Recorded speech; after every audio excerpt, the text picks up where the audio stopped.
Investasi itu wajib atau enggak sih? Di video kali ini gue akan share pendapat gue pribadi tentang investasi dan mungkin yang gue bisa bilang adalah kenapa kalian harus ngerti investasi dan kalian harus investasi untuk mendapatkan hidup yang lebih baik. Oke, tanpa berlama-lama lagi, kita langsung masuk ke videonya.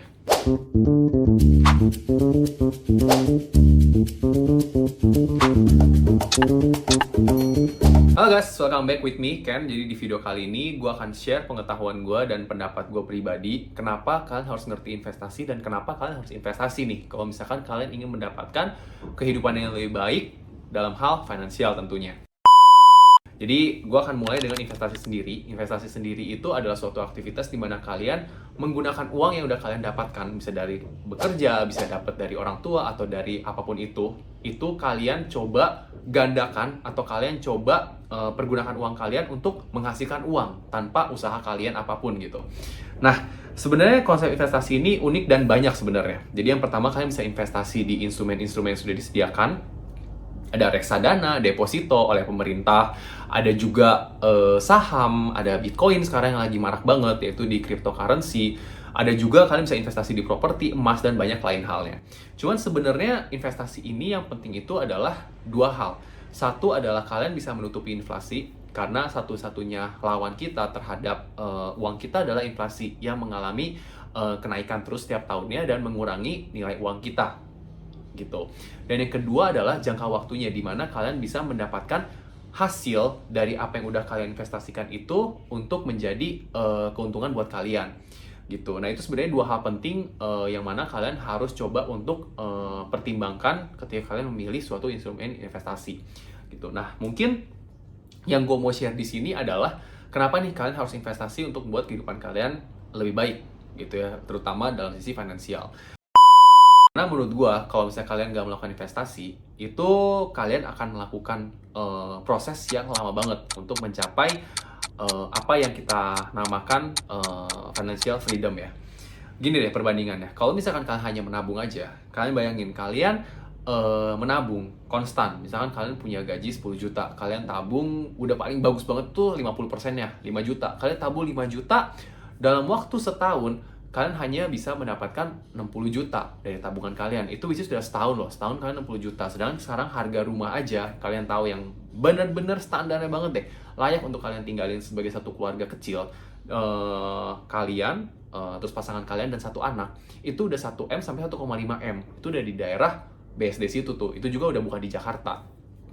Tapi kalau misalkan kalian investasi, dalam waktu 1 tahun, kalau misalkan kalian invest di 5 juta, itu kalian akan konstan dapatnya. Kalian akan ada mendapatkan suatu timbal balik yang namanya compounding effect. Nah, pengertiannya di sini gue udah jelasin kalian compounding effect sendiri seperti apa. Cuma secara teorinya gue udah sediain secara garis besar pengertiannya.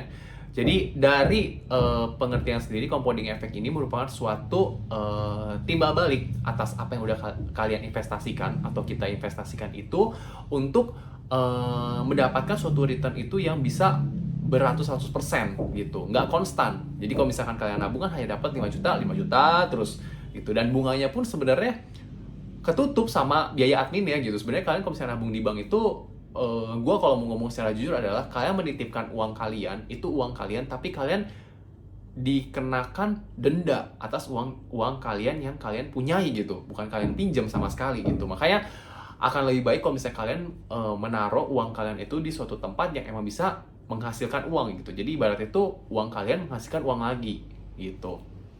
Nah, untuk contohnya mungkin ini adalah contoh compounding effect yang gue buat secara singkat. Sebenarnya ada di video gue yang sebelumnya. Kalian boleh tonton aja, nanti akan gue kasih referensinya.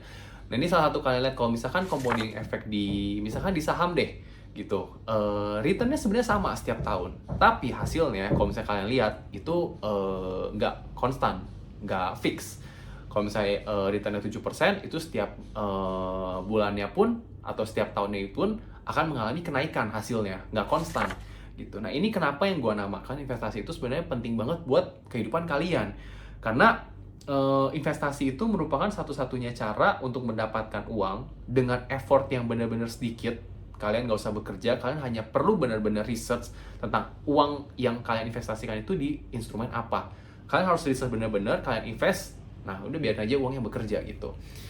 Nah, jadi gue harap sih dengan video gue kali ini yang udah gue share kalian itu bisa menambah insight kalian, dan gue harap sih kalian mulai belajar, apalagi yang udah nonton video gue kali ini itu kalian mulai belajar untuk sebenarnya investasi itu apa. Kalian harus tahu dulu investasi itu apa, karena untuk kalian mengeluarkan uang kalian dan menaruh uang kalian ke suatu, bisa dibilang ke suatu jenis investasi lah, atau kalian menaruh uang kalian itu di suatu instrumen, itu kalian harus tahu dulu sebenarnya investasi itu apa, dan sebenarnya gue naruh uangnya kemana sih. Kalian harus bener tahu. Even kalau misalnya kalian mau invest uang kalian di properti, kalian gak masalah dengan jangka waktu yang lama, tapi kalian percaya kalian punya tanahnya, kalian harus paham juga gitu, tanah itu, misalkan tanah itu ada di lokasi yang bagus atau enggak, harganya bisa naik atau enggak, sebenarnya tanah ini tuh dilirik sama investor atau enggak, karena itu mempengaruhi harganya.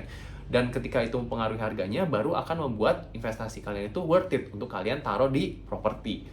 Kayak gitu. Nah, kurang lebih sih sebenarnya itu yang mau gue share ke kalian, pengertian tentang investasi sendiri. Jadi di sini gue mau warning buat kalian, terutama yang masih muda-muda, jangan merasa umur kalian masih muda itu investasi bisa dilakukan ketika tua gitu. Justru banyak banget teman-teman gue yang emang udah berumur dan emang udah sukses lah ya, itu mereka kalau bisa berharap mereka tuh tahu investasi dari muda gitu, karena mereka akan lebih sukses dan akan lebih powerful itu ketika mereka melakukan investasi di masa muda gitu. So buat teman-teman yang masih muda, saran gue adalah mumpung umur kalian masih 20-an, masih 30-an, benar-benar belajar invest dan mulai beranikan diri untuk invest. Jangan cuma nabung aja, karena ketika kalian nabung aja itu nggak akan secepat yang kalian kira. Oke, sekian video dari gua kali ini. Semoga berguna buat kalian, dan tetap kalian harus mulai belajar dan kalian harus mulai melakukan sesuatu yang produktif gitu setiap harinya. Oke, see you on the next video and bye-bye.